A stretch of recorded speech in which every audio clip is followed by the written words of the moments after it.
Managing IT assets across spreadsheets, tools, and emails can quickly become messy. With Desk365's asset management, you can track every asset, link it to support tickets, and manage its entire lifecycle all in one place. In this video, we'll walk you through a complete real-world example, so you can see exactly how it works. By the end, you'll know how to set up assets, link them to tickets, and use asset data to make smarter IT decisions. Let's get started. Imagine you're onboarding a new employee, John Doe, and assigning him a company laptop. A few weeks later, he raises a ticket about performance issues.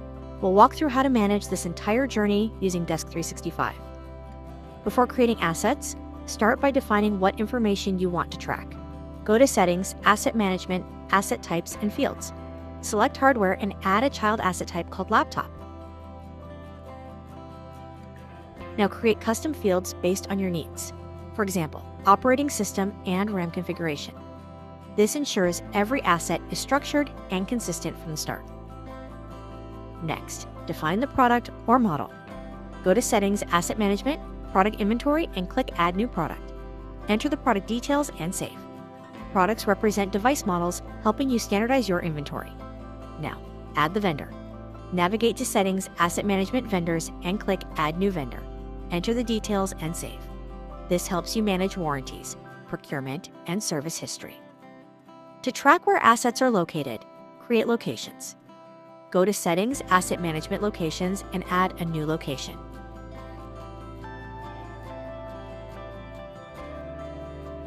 Open your product, go to Vendors, and associate the vendor. Add details like price, warranty, and quantity. Now your product is fully connected.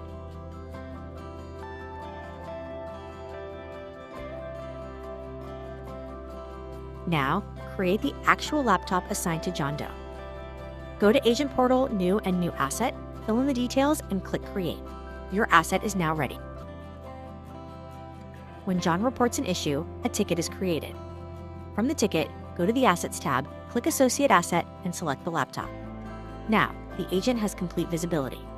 Asset details, ownership, warranty, and past issues, all within the ticket. John can also associate assets while creating the ticket itself, whether it's from the support portal or the support bot. Agents can do this too when creating tickets from the agent portal, ensuring the right asset is linked right from the start. And to make asset identification even easier, support agents can also generate QR codes and barcodes for assets either individually or in bulk from the asset list, so teams can quickly scan and access asset details in real time. Over time, if multiple issues are reported for the same device, your team can identify patterns. If the laptop is nearing the end of its life cycle, instead of repeated fixes, you can replace it. Retire the old asset and create a new one, all backed by real data. Not just that, you can also bulk import assets, manage vendors and product inventory, define depreciation using preferred methods, and do more to meaningfully manage all hardware, software, and other assets for your company. And that's how you can use Desk365's asset management. Irrespective of whether you have 50 employees or 50,000 employees, it's simpler from setup to smarter decisions. Get started by logging in or start a free trial now.